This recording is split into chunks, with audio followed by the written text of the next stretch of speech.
So this morning we're going to start with an exercise, looking at a case study regarding personal career decisions. On your desk is a case study that I want you to read it individually. It's just a one-page case study about a personal career decision, and at the end of it, the person, Aaron, has been offered a promotion, and you need to decide whether or not Aaron should accept or reject the promotion. So at the bottom of the paper is going to be an option of either accept or reject. So read through the case study and make your decision of whether or not Aaron should accept or reject the promotion. So, and after you've made your decision, circle and then flip it over, then I'll know people are done. Now I want you to pair up and give sort of see if you guys had common responses, and then also give sort of an explanation for why, was it a tough decision of whether or not to accept or reject, and what sort of factors went into your decision making. So share pair up with a person and share with them what you decided. Okay, so as you look at this particular case, and this actually is incredibly common. You have dual income families where there's different career advancements, there's different lags in the career process, and there's a give and take along the way, and so this scenario, especially with the job market being typically a national job market, so you're being pulled in multiple different locations, there is the option of one person could be in Denver and the other one could be in Ithaca, but that's not a long-term solution. I mean, it is for some people, but it's not necessarily the best. And so then you have to navigate these types of personal career decisions, but you have another person that you're navigating that with. What are some, just in your own mind as you think about this, what are general themes that come up when you think about this particular case? What are sort of the general issues and concerns that come up? Yeah. Happy wife, happy life. Happy wife, happy life. What other general concerns or issues? Yeah. Whose career is more difficult to get into or pursue an advancement with? Okay, so competitiveness of career. What other issues that went through your mind as you're like, well, you have to consider this? Financial stability. Okay. Yeah. Maybe the unknown. The unknown of The living conditions where was it Denver? Denver, yeah. Yeah, and then he hasn't searched for a job out there. So you don't know what's available out there. So unknown. Well, there's just a lot of unknowns in making a decision. So part of it is trying to reduce the number of unknowns to sort of make the best decision possible. Okay, I want to know how many of you suggested or answered by raise of hand that Aaron should accept the job offer, the promotion. So we have 6. How many said reject? 8. Okay, so that's really surprising. It's more or less an even split. I want you guys to convince each other why you made the decision of accept or reject. So amongst the people who said accept, what are some of the reasons that you gave for why you should accept? Yeah? The only one I can really think of is because he hasn't looked for a job out there yet. He don't know if he'd like it or not. In Denver. That was the reason I chose accept, just because he hasn't even considered it. Other people, yeah. I just said it from stability, and she was bringing in the income. Obviously, if you want to stay well, you want to do okay. You want to have someone bring in a lot of money, and she obviously with the promotion would be doing that. So it's a guaranteed job. Yeah. Yeah, that's kind of what I was saying. Is that at that point it's kind of like a gamble. If you decide to move to the East Coast and she were to take this job, and there's not 100% guarantee that she would be able to actually get a job. And even then, if she did get a job, not Cornell, it could be years down the road. So that could be several years where you're not really making a whole lot of money, whereas you already have a promotion lined up and you have everything set up for you. So you could go do that while she, it could be a long-term thing, or she could just, find something else out east instead, or out west instead. So it's just a big gamble. So it's more the you can almost tell who's the conservative, like this is sort of a known entity, Yeah. versus the dreamers who kind of say, hey, follow your dreams. And maybe it's not a fair example because it's about auditing, doing tax audit or accounting, which is less glamorous than maybe someone who wants to do English literature. The other people who said accept, what are some of the other, yeah? Well, he's already worked with the company for like 6 years, so he's built up. He's like on his way up to upper level management. So I'd rather keep that, because you don't know where the Cornell's going to go. Where the professor position is new and it's short term, Yeah. it's not guaranteed. So then this is interesting. The people who said reject, because those are all, I think, good reasons, but more people said to actually reject the promotion. What are some of the reasons you gave for rejecting the promotion? I mean, I was thinking about like competitiveness and like, it's hard to find a prestigious professor position, and like she's obviously very talented. She's got a really good set of skills that are really marketable, and so she could probably take them out east, and she has a lot higher chance of finding something equitable to what she has, whatever, in Colorado out east, because she has that really broad set of skills and that really good experience, that he is finding an equitable position in Denver. And like, I was kind of on the fence, like I would think that like in a perfect world she would like accept the manager position for a little bit, and then he could kind of feel out Cornell and be like, yeah, I think I'm gonna stay out here, and then like move out there. She think you have to like sell your house and do all that, so she could like get 6 months of like manager experience and be like, the only reason I left is because I want to move out east, so you should hire me as a manager. So you were saying like do something where you kind of like a hybrid. And then where does Josh go? Josh should go with Dawn, because I feel like he'll probably have a little bit more time during the day than she will. If she's like trying to be a high power manager, she'll probably be gone a lot more of the day than Dawn might be. Like Dawn can probably work from home a little bit more, like doing class planning and stuff like that. But I don't know. It gets complicated. That's just my perception. Yeah. Did others of you have that idea of like, let's split up the household for a short-term amount of time? You're unique in that way. I guess my family's done it, but So it's more viable. So the other people who said reject the promotion, what are some of the reasons why you said reject? Going along with that, I just think that it's difficult to find a professor, like a job as an English literature professor in an Ivy League school, and even if she has that opportunity, go with it. And Erin works for an accounting firm, which can easily be found, in my opinion. Like, there's a lot of accounting firms, essentially, over near New York, that he could get another job at. And he has all this experience that could get him into the field easier than other people. So I think that they should just both move out to Cornell and try that there. So it's more, even though what Trenton's saying is that there's financial security in this job in Denver, but you're saying that it's a very marketable vocation, so you can go anywhere and get an accounting job, whereas faculty positions are harder to come by. So, other people who said reject. Yeah. Mine was just more from like the family standpoint, like she's already feeling guilty and bad about not being able to spend time with her son.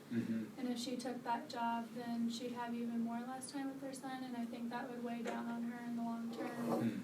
And they probably wouldn't have as good of a relationship.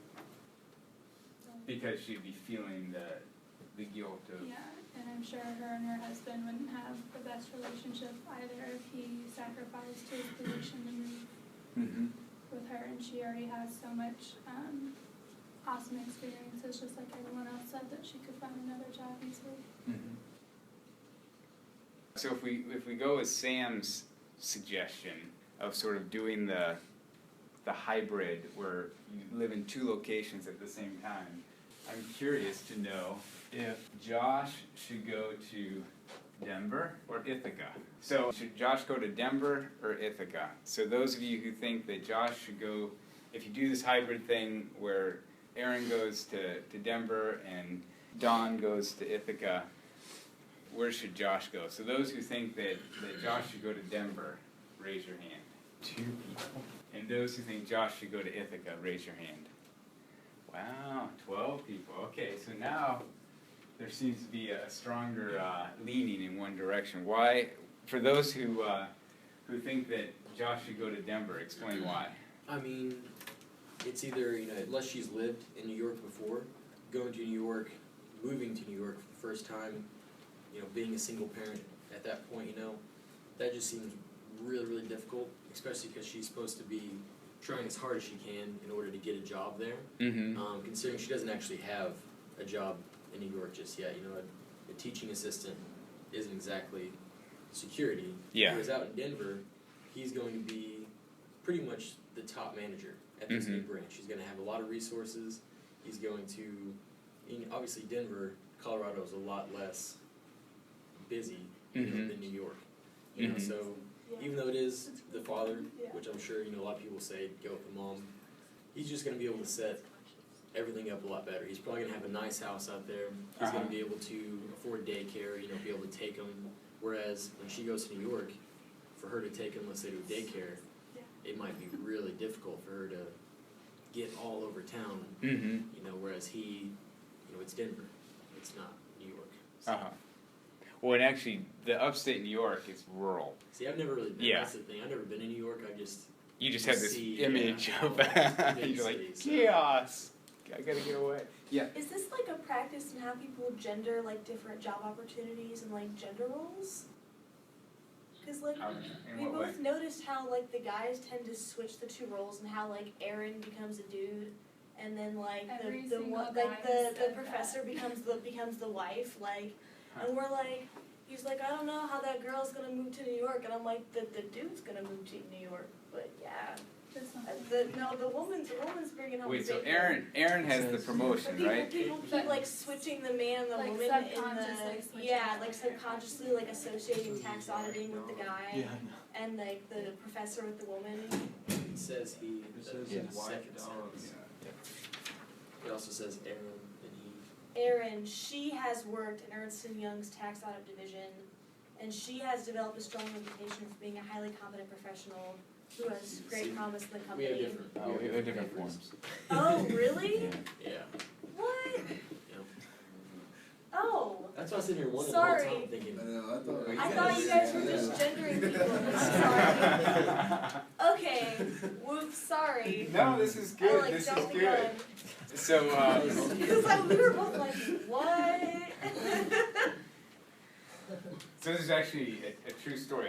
I have friends named Aaron and Don, and I always thought that was an interesting combination for a couple because when you just hear them being introduced, you hear Aaron and Don, and you're kind of like, okay, which one's the man, which one's the woman? Are they both women? Are they both men?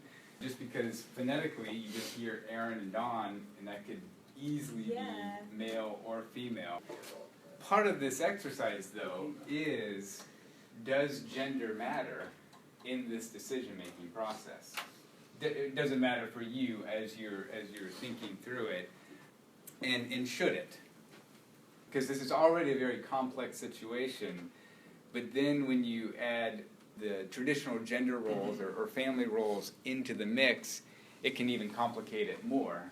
So for you, as you're thinking about it, if the gender of the people were switched, would that have changed your answer in this scenario?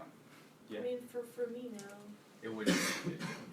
Yeah. Yeah, I mean, looking at that, so I'm guessing that everyone on that side thought that Don was the guy. That means that everyone pretty much wanted the son to go with the man to New York. Is that right? Let's see. Well, if he's been the primary caretaker, that's just what I thought. Yeah. was the Yeah. logical So I would have just assumed that everyone kind of chose. That's why I was like, okay, everyone wants me to go with the mom. Because I thought that was. Oh, yeah. Yeah. But looking at it now, I mean, everyone pretty much chose the guy. Because I said, go with the guy to New York or to Denver. Yeah. Who else was the Denver person? I was the Denver person. Oh, okay. So in a sense, you guys went against traditional gender roles. Not only you two, but then Yeah, everyone else too. a large, but not everyone, because there are some where Dawn was the Yeah, woman I going to. So a part of this is just sort of what are the gender expectations in these decisions, and even the complexity of do you as a household decide to split up and live in two different locations? And again, this is more common than we would probably like. I mean, I have a faculty friend here at IU who commutes from St. Louis every week. Basically, I think it's Monday night, because he teaches on Tuesday, and then Thursday night he drives back. So he drives up Monday night, he's renting an Airbnb apartment for 3 days a week, and then the person sort of rents out the apartment on the weekends or whatever. So he literally, I don't know if he gets a drawer and a dresser or something, but he's just doing this really patchwork together idea of sort of making this job work, and it's a visiting assistant professor position, and also they have one child and his wife is pregnant, and she's also an academic in St. Louis, and so then she's about to have a baby at the end of this semester, and so then they're trying to figure out, she gets maternity leave, so she's going to come up here with the newborn and with their child, and so there's just this incredible level of complexity. But if you want to have a career, and especially if you're doing dual careers, the timing rarely works in your favor, or rarely is it a situation where one person has incredible flexibility in their job, like if they do something like accounting or teaching or a nurse, those people are marketable in any location you go to. But other jobs where it's, you know, maybe a highly skilled position, or if you're in sales, or if you're in other things where you need to be in urban centers, there's greater limitations. And so as we shift into greater and greater proportions of people having dual careers, this case is, you know, you could sort of find similar examples all over the place in how families navigate that. And it puts, you know, a lot of stress on the household. I guarantee that the person who's driving 4 hours from St. Louis every week up and back, that household has excess stress put on them, because you also think about household duties and responsibilities. Like, in this situation, he's not around to be able to help out, even with just mundane things of getting your kids up in the morning and putting them to bed at night. Those are taxing activities, and especially then if you think about single parent homes, where option of another helper is a lot less available, and just the taxing aspects of that become much more stressful and add levels of stress to the household. So as you know, last week we talked about gender diversity, and now we're talking about work and family, and there's a lot of overlap, a lot of parallels between gender issues and then work and family issues. Last week we talked about when you were 4 years old. Now I want you to think about when you were 10 years old, and I want you to write down basically the work schedule for your dad and the work schedule for your mom. So it would be basically what days of the week did they work, when did they go into work, and when did they come home from work, and also in a typical month, how many days did they travel out of town, like where they were on some sort of business trip. So for both your mom and your dad, or if you're just a single parent or had a guardian take care of you of some sort, write down the days of the week that they worked, when they went into work, when they came home from work, and in a typical month, how many days did they spend on the road traveling. Pair up with the same person or same group, and just sort of share what your own household parent work composition was like. Okay, let's start on this side with Zach, and just very quickly give mom days that she worked, hours, like when she started, when she came back, and then number of travel. 0 for all. Okay. And then 5 to 7, just depending on the week. So with days? Yeah, 5 to 7. Oh, okay. So was it Monday through Friday, and then maybe sometimes more? the weekends. Okay. So what time did like 7 a.m. to 5 p.m. Okay. Yeah, and then travel? And then pretty much every weekend. Every weekend? Almost every weekend, yeah. So that I guess my mom would go with him too. Like sometimes. And leave you home alone at age 10? Well, I would go to my original dad's house, like my Okay. actual dad's house. Okay. That was like a divorced family. Yeah. I was gonna call Child Protective Services on you. Yeah, my parents would go away every weekend, both of them. Okay, That's from, is that for for mom, Okay, so zeros as well. okay, And then days, Monday to Saturday, and during like November and December, Monday through Sunday. oh, okay. 7 days a week, but I guess you don't really have to put that. And then from 8 to 6:30, and travel about 6 times a year. My mom worked Monday through Friday, so 5 days. She usually works 7 or 8 hours. So she'd go in at what time? Usually go in at about 8 or 9, Okay, and back at 5 or 6, just depending on the day. okay, And then she really never traveled. okay. And the reason why I'm asking when they actually went into work and came back is some of you are in households where one of your parents worked the graveyard shift. And so they would go in at 6 o'clock at night and come home at 4 a.m.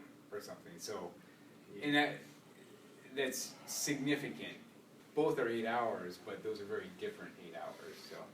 And then your dad? He worked Monday through Friday. Same kind of thing, probably 6 or 7 in the morning till about 4, I guess. And then he traveled probably about a week a month. Okay. Single mom, Monday through Friday. About 8 to 5, and then no travel. 0 for my mom, and then Monday through Friday, like 8 to 6, and he's gone like 1 weekend a month. Single mom, Monday through Friday, 8 to 5, no travel. Same, but my mom traveled like 4 days a month. Okay. Single mom? Yeah, my parents were divorced and I just lived with my mom primarily, so. And 8 to 5? Yeah. My mom worked Tuesday and Thursday from about 8 a.m. to 1 p.m.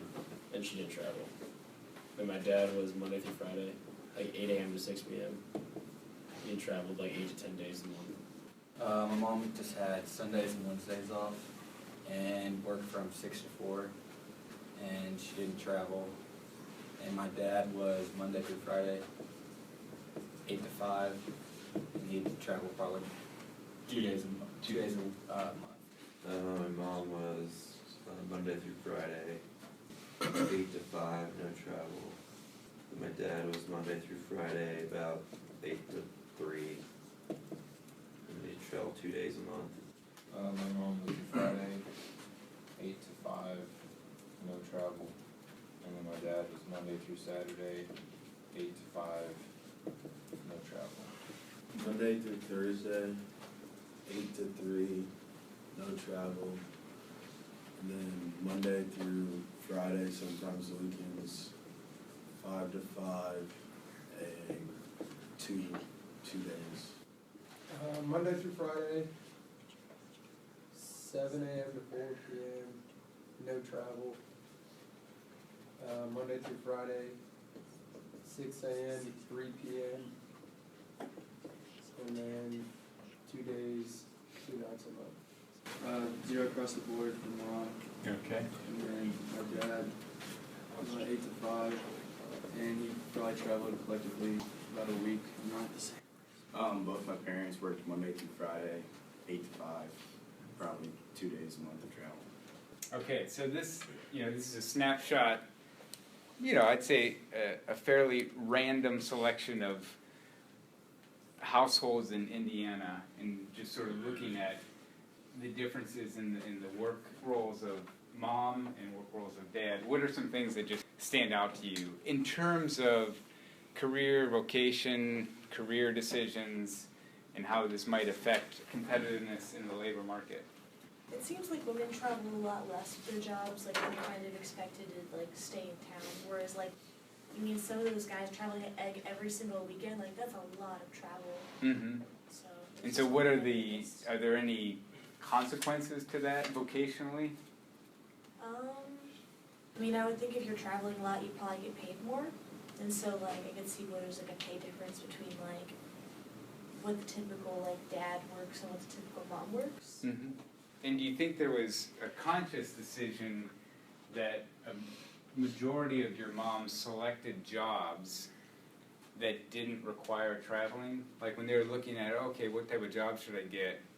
And if there's one that, usually on the job listing it says expect X number of days a month of out-of-town travel. Do you think that went into the calculation, or was it just by chance that a majority of the moms had jobs that didn't require traveling, and a majority of the dads had jobs that did require traveling? I don't think it's a coincidence. Not a coincidence? What other things stand out to you that you see? A lot less moms working. A lot less moms working. Is that surprising to you, or? Not really. And do you think that's something that will change? I mean, yeah, I think it's changed a lot. Mm-hmm. Just because, like, my grandma mainly watched us, and like that was her role, like was staying home, cooking and cleaning, and then mom, she was always out working. Okay, so in your household, you had both parents were working, but it's because you had an on-site care provider or nearby care provider that wasn't mom or dad. Mm-hmm. Well, and then those of you who were raised in single-parent homes, it was all with mom predominantly, right? And is that random, or is there some structural component to that where that would be expected? Like, I mean, if why was it the case that you all ended up with mom in your single-parent home, where mom was the primary care provider versus dad? Any thoughts on why that was the case?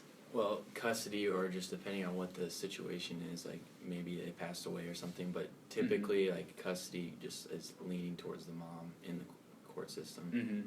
And then in a sense that affects who's ever the primary caregiver, it affects their career options as well. Because the other thing that stands out is, and it's not as reflected here, but sort of the part-time work. Like one of you had, your mom was working Tuesdays and Thursdays, and it's sort of work that if one person was going to be working full-time, it would more often be dad, and then the part-time would be mom. And all these things go into the calculation of affecting long-term career trajectories. And that's part of the explanation for why there's a pay gap, a gender pay gap, of why men will make more than women, is that women sort of have a delayed start, or they pull themselves out of the labor market for a couple of years for having children, or even the newer complexity of caring for elderly parents. So when we talk about work and family, my sense is when a lot of you read this, it doesn't fully resonate because most of you don't have children, and most of you have parents who are probably still working, and so they're not elderly. But a majority of the focus of this chapter was on sort of how do employers navigate employees with small children or with parents that they need to give elder care to. And for me, going on the job market, looking for a job, because I'm married and I have kids, when I was looking at universities, one thing that I was cognizant of was how family-friendly is this employer and is this university. And when you walk into any academic department, you can get a sense for what proportion of the faculty members have small children, and do they talk about their kids? Or where I was before, over half of the faculty members did not have kids. And so to me, that sort of sent a signal of the profile of the type of culture within that particular department. And so when you think about these family-friendly policies, they actually matter in the decision-making process. And likewise, if I was single with no kids, this particular department maybe wouldn't be as appealing to me, and there'd be other ones that would be more appealing. I was just looking at the culture, but then there's actual HR policies, and a lot of you asked in your memos, like, should employers be required to give a certain amount of maternity leave or paternity leave, or what about, sick leave or emergency leave for different things. And in the U.S., it's very unique. The U.S., people in the U.S. and big business in the U.S. doesn't like the government mandating how to run the business. So at the end of the day, especially in the U.S., it's up to each individual employer to decide what type of benefits package they want to provide. And so what that means is that cuts into their bottom line. if they offer a more generous package, like a paid leave or sick leave and all these things, it's basically, it's going to cost them money. Now, it could be a good strategy to bring in potential employees or to retain their current employees, but it's really their decision, and it's a business decision that they need to make versus the government mandating, okay, you have to do this, you have to pay them. In the US, that's not the case. In other countries, in actually most of the developed world, it's much more heavily mandated by the government, saying you need to give at least this minimum for benefits in regards to family and medical leave. So then the question is, as an organization, how do you then decide how you're going to structure your benefits package? And there's a lot of research that's gone on of sort of different philosophies or strategies. One of them we're going to look at here is just sort of an overall perspective on why you'd want to have a family-friendly business.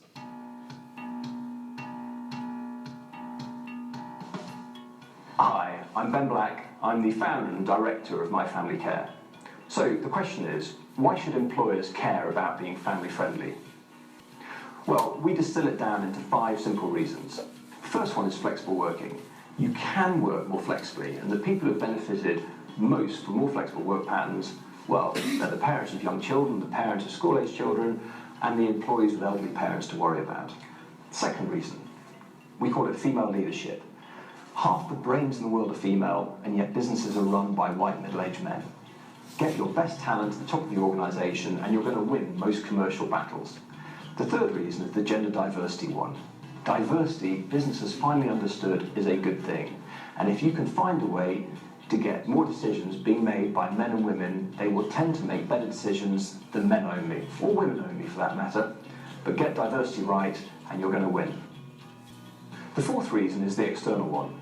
Businesses like IBM, Procter & Gamble, Shell, they do some fantastic things internally, but they're also well known externally as being good places to work.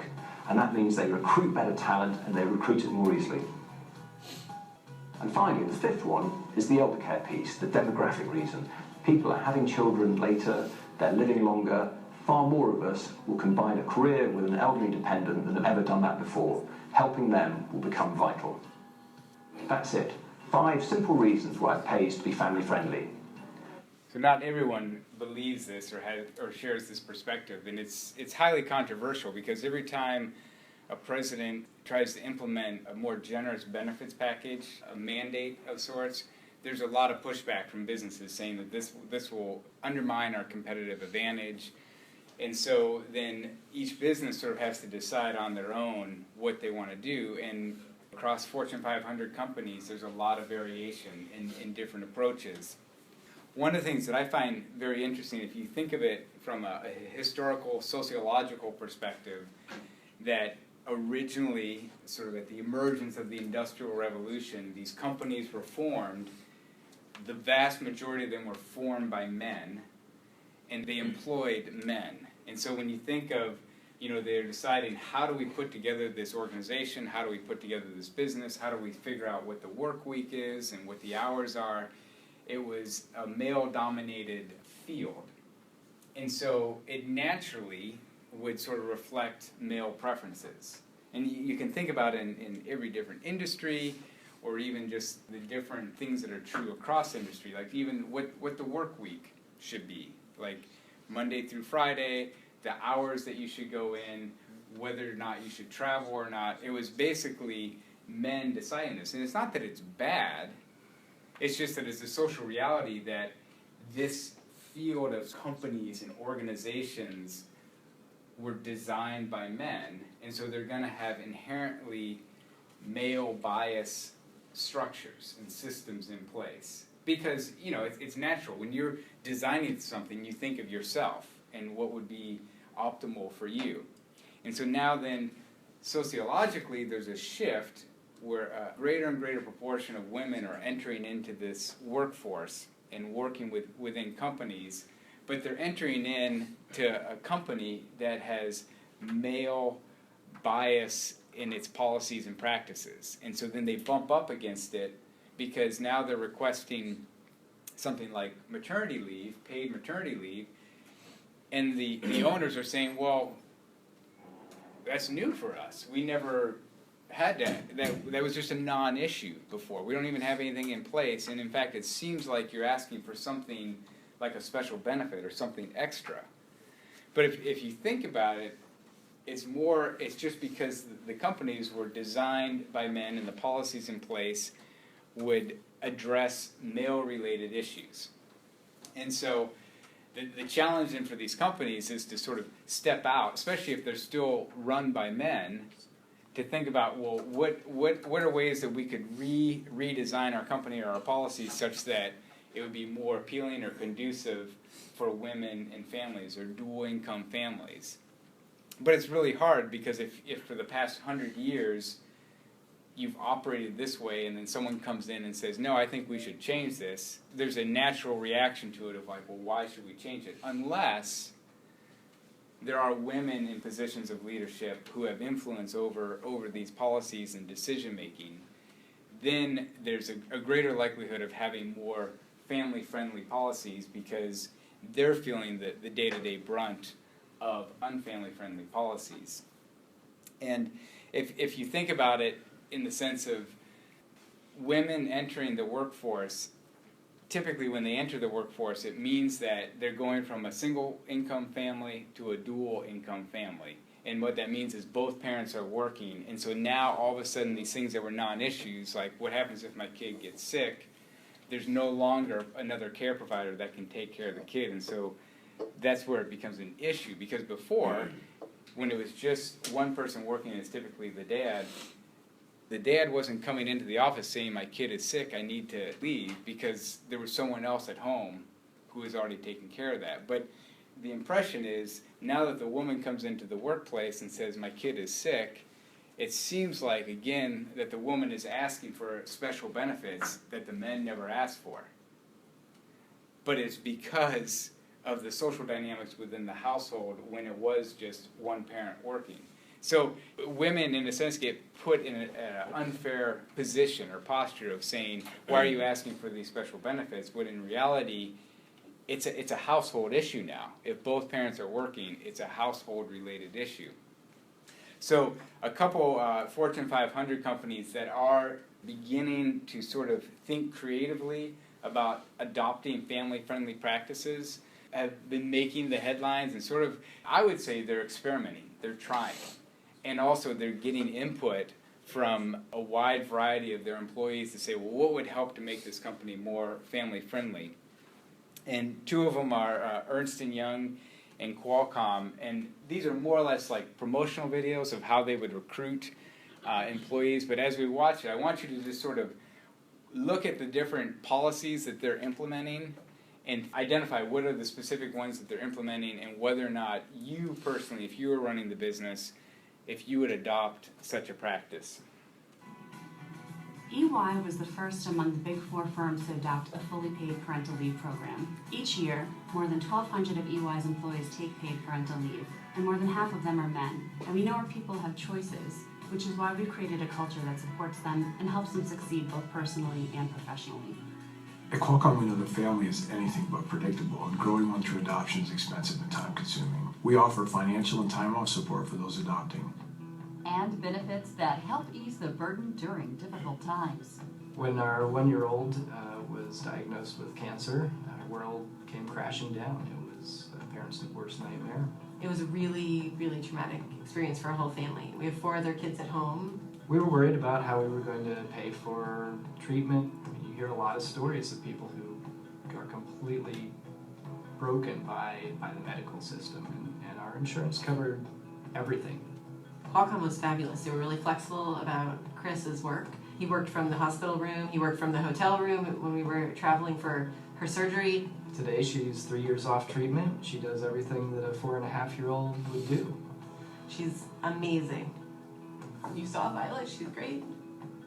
A friend of mine had told me about the benefit that's available to new fathers here at the American Institute of CPAs that allowed you to stay home with your family for several weeks. My daughter benefited from that in that she had a hard time in the beginning with the new addition to the family. We took advantage of the time talking about what it's like to be a good sister. We also did a lot of activities one-on-one, went to several local museums, played in the park.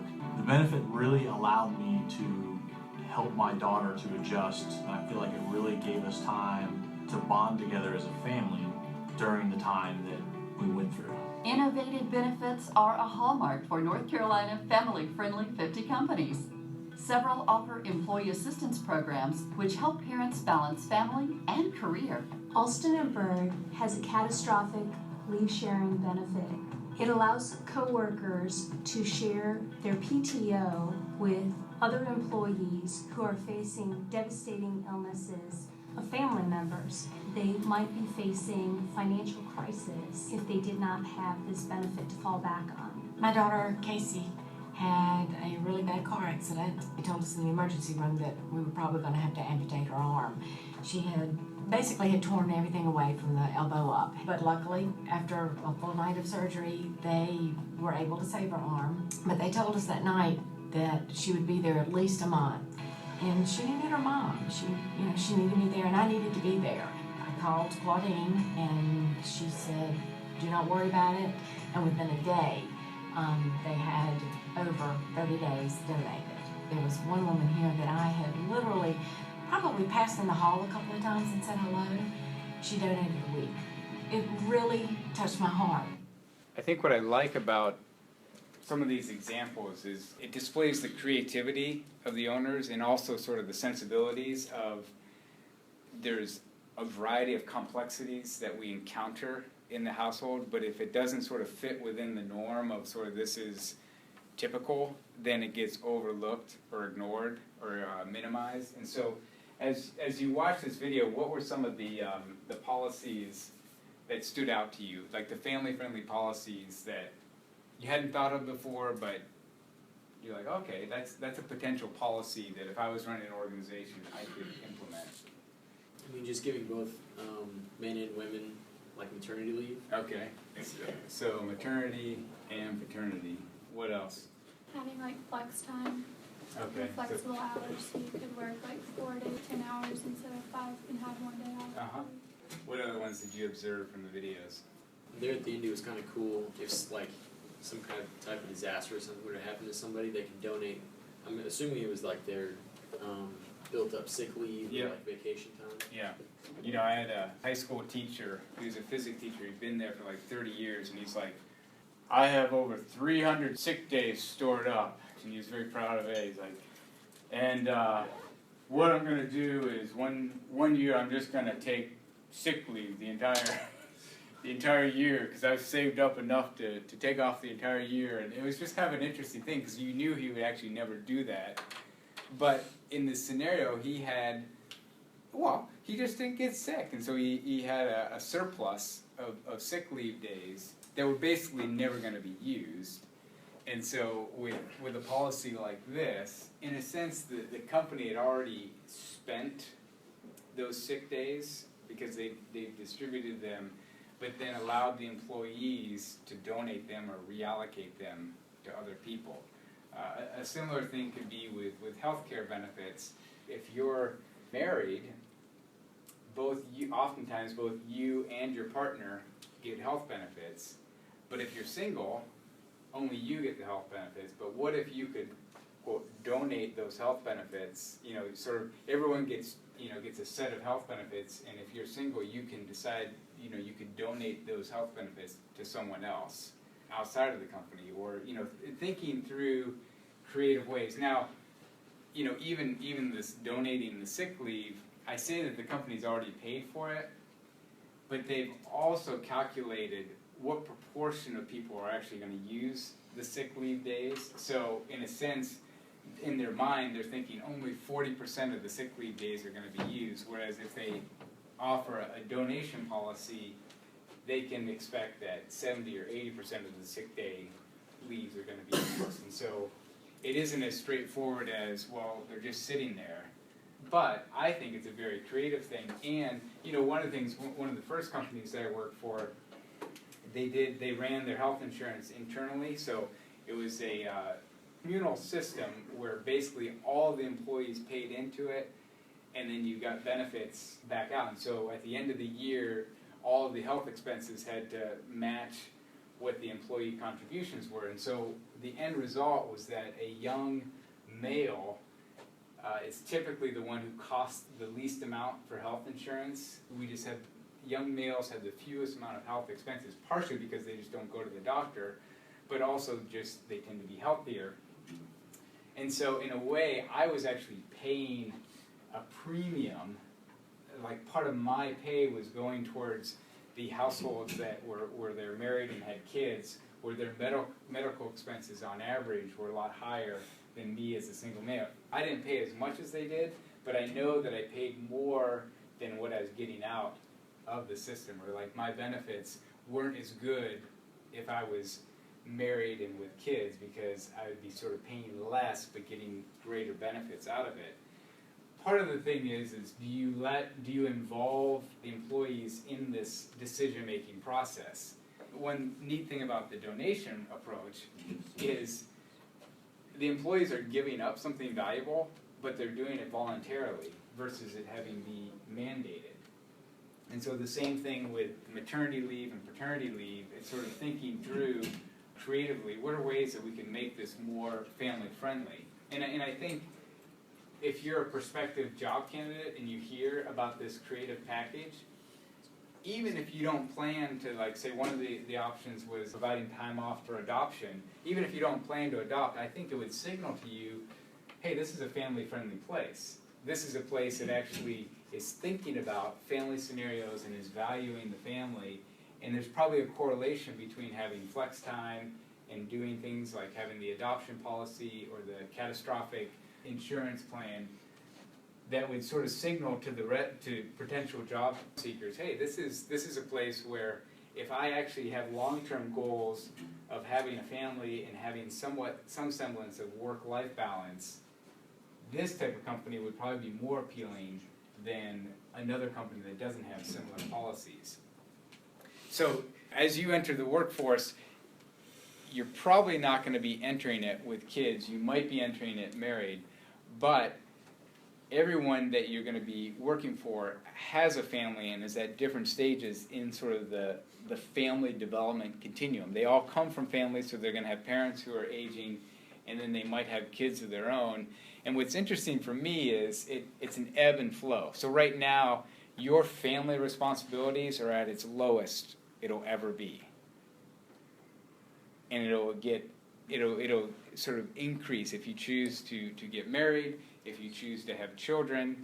That's just going to ramp up your family responsibilities, and you won't really appreciate it until you're in that situation.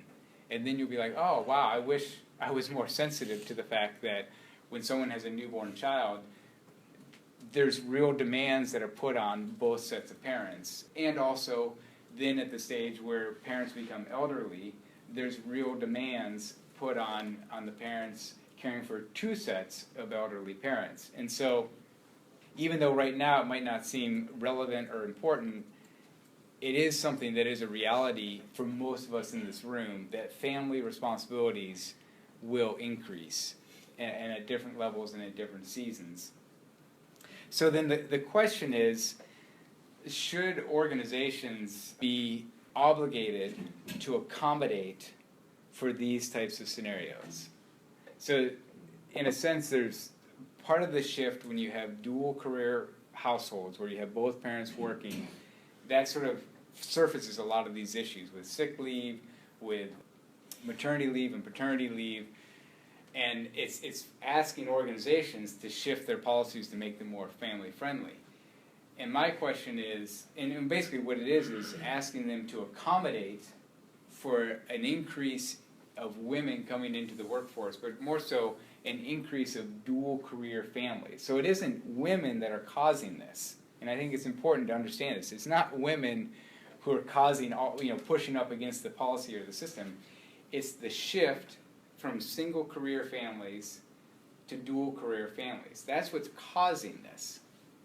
And so then should organizations accommodate these new challenges? And so I want you to get up. If you think that should organizations be obligated, sort of mandated, to make special accommodations for implementing family-friendly policies, I want you to come up to this end. And if you think, well, you know, it's a decision that each business should sort of make on their own, and they should not be obligated to make accommodations, go down to that end. Okay, so for the people who don't feel that organizations should be obligated to make accommodations, what are some of your explanations or reasoning? I just feel like it should be based on the company. They look a lot more competitive if they have that type of offer for their future employees. So I don't think it should be like federally mandated that everyone has to have these. A lot of businesses are different, and it's just better for the ones that decide to have it. Okay. So it's purely if the business wants to make themselves look more appealing, then there's a built-in incentive to do that. What are the other reasons why you would say they shouldn't be obligated? I was just gonna say it makes them more competitive, just how she was saying, just makes them more available for. Well, and part of the, you know, there's things like the child labor laws, which, you know, at a certain point said, you know, listen, there's a minimum age at which below that age we're not going to let you employ those kids. And part of it was, or a major part of it was to protect the kids, because the parents were saying, hey, listen, you can work, and let's take you out of school and put you into work. And the companies were willing to hire them. And in a sense, the children, or at least their parents, were willing to have them be employed.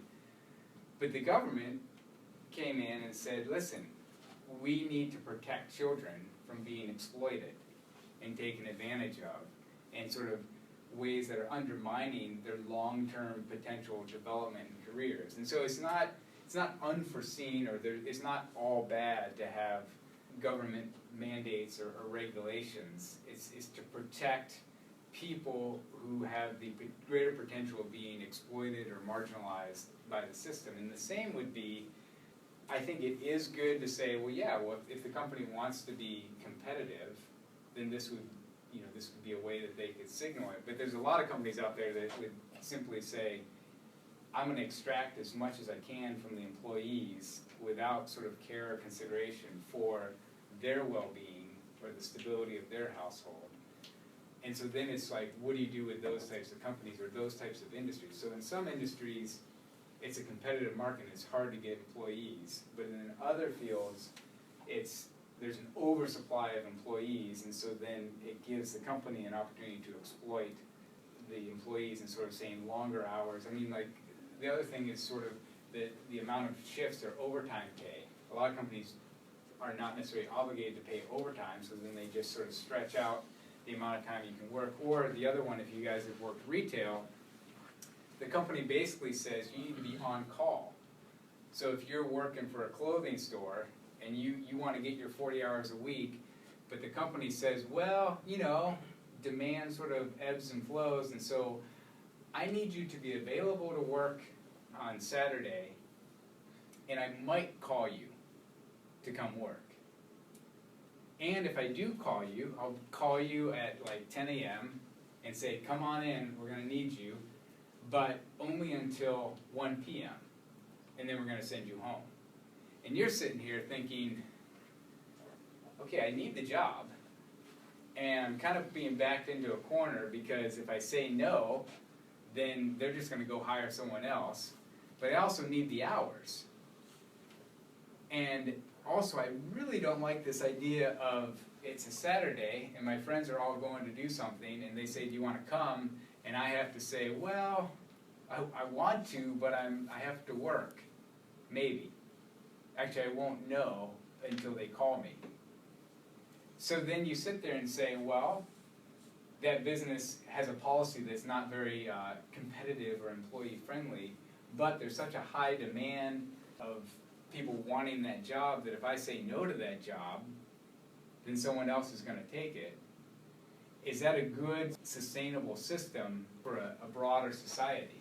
And now I'm talking to you as single people where the consequences aren't as great, whereas if you're a single parent caring for your family and you need to figure out, do I get a babysitter to watch my kids? Because if I'm on call and they're gonna call me at 10 saying come in at 11, how am I gonna scramble to get someone to watch my kids? And so if you think about it from that perspective, are these people being exploited unduly, and is it harming sort of the household and the social fabric of society by allowing companies to have these type of work policies that are taking advantage of the more marginalized workers in the workforce? And so as you think about these policies, I agree with you that for some businesses, yeah, it makes them look more competitive when they offer these policies, but for a large majority of them, especially ones that are doing minimum wage, they can get away with some pretty ruthless policies that give very little consideration for the workers. And it's basically, they say, well, if you don't want the job, someone else will take it. And that puts them in a really difficult position because they don't really have an option of saying no to the job because they need the work. But they also don't like the fact that they're scheduled to work 40 hours a week, but they end up only working 32 hours a week, and they're relying on that full 40 hours paycheck. And yet the company says, well, we didn't need you this week, sorry.